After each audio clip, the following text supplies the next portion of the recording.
Yeah, I am not surprised when people say I look like Onyeka. Firstly, my going on lookout was inspired by Onyeka. When I see this woman on lookout and she looked so beautiful, I couldn't but admire her.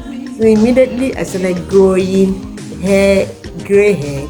I felt I would look good on lookout, and for that reason, for just for Onyeka, I meant to cut my hair and began to go on lookout. Not only that, I think I have the same physical features like Onyeka, almost the same height, then the same physical structure, the same shape, almost the same color with Onyeka.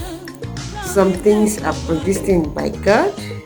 You know, Onyeka is from Imo State. I am from Imo State. Things we share in common. Onyeka married out of Imo State. I married out of Imo State. Onyeka is a lover of Igbo language and culture. A lover of her roots. I love my roots too much as well. So I like Onyeka. Do you like her? I look like her. I accept. Thank you. Give your judgment.